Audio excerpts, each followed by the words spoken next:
Now that we're into 2026, today, 3 days into it, Saturday, January 3rd, I want to talk to you a little bit about New Year's resolutions. And, well, not actually New Year's resolution, but guilty pleasure.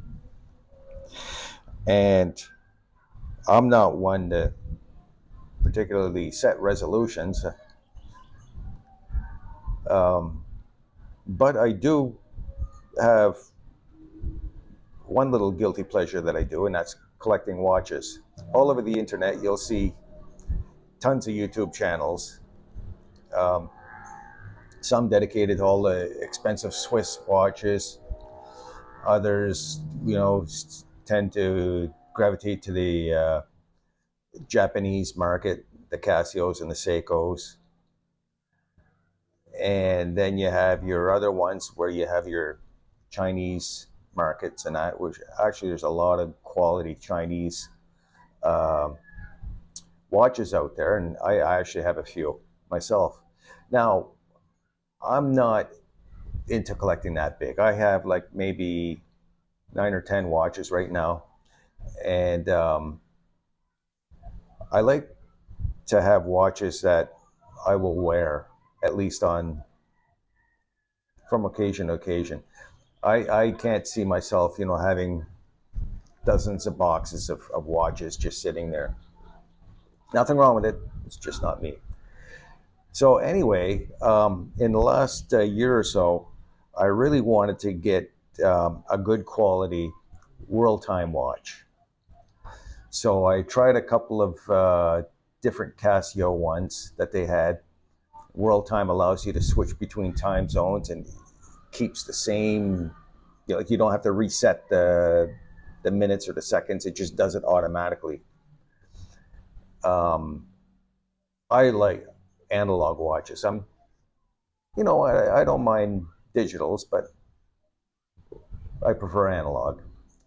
So I settled on the multi-band 6 Casio watches, which, um, when prompted, it will get the atomic time update from towers, multi-band 6 towers in the US, Europe, China, and Japan.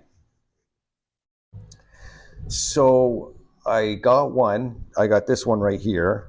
This one is, let me just bring it up to the camera here. This one here I bought secondhand in Canada off Facebook Marketplace. I just paid $70 for it. Get you a look at it right there. This here is the Casio WVA M630, and it's an analog digital display. So it has, of course, the hour and the minute and a second, sweeping second hand. And then I have a multifunction digital display on the bottom. Right now I have it set to the day of the week and the day of the month. And I can do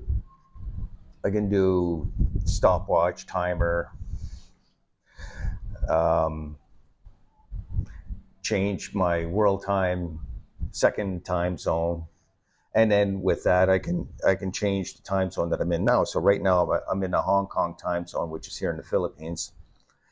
And what I was worried about when I came to the Philippines is that whether or not I was in range of the Chinese atomic signal tower. And good thing we are.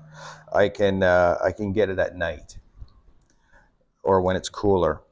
So that's nice. I set that every few weeks or so. Um, so anyway, when I first got this one, I really wanted to get one that was fully analog, no digital display on it.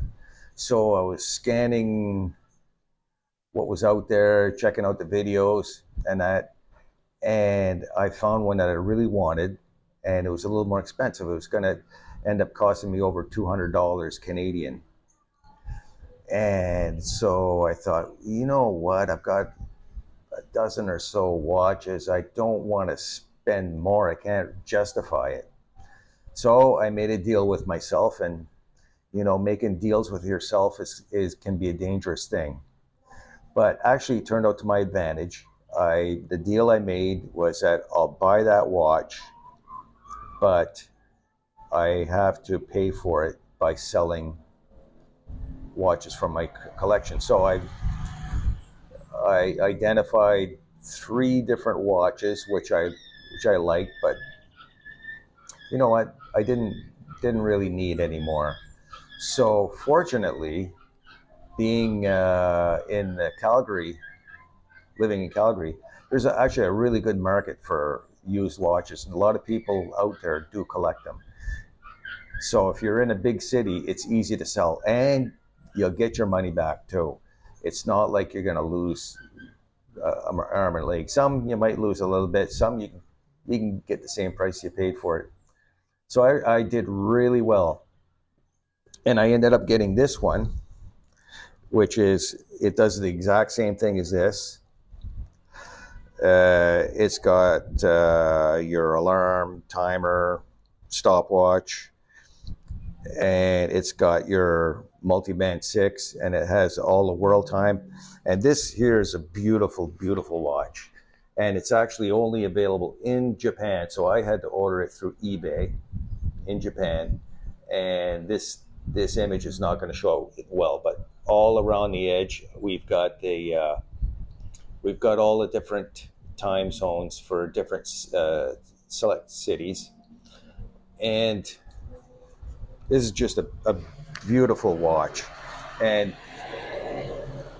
you'll see several YouTube sites that show this watch. It actually comes in about three different variations of it. This is the middle ground one.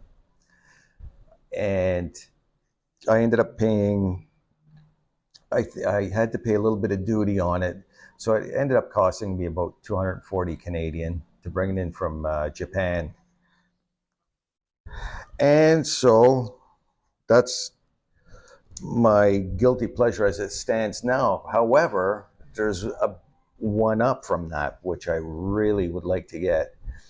And it would have to somehow be part of my deal if I was going to sell something, or I don't know, break down and spend a little bit of money. But it's another one from the Japan market, and it's the Oceanus version, which is the S100. So it's basically the exact same thing as this, but it's just a three-hand watch with the date window, and it does not have the alarm and stopwatch and timer.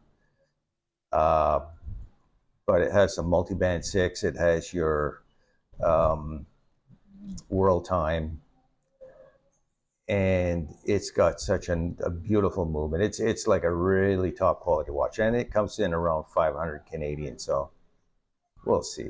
I love wearing this watch. It just fits really well, and so I have other watches too. I only brought four here to the Philippines. I brought these two.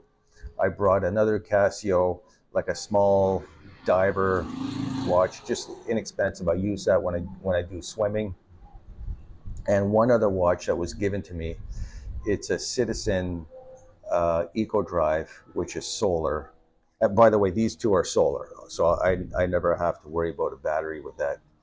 But the Citizen Eco Drive, which is a really nice watch. It's a little big for my wrist, but it's a nice watch. Those four. I have a handful of watches back in Canada, and if there's interest with watch collecting on my channel at all, then I'll feature those when I get back to Canada. Anyhow, just wanted to share my 2026 guilty pleasure, and I'm sure you have a couple too.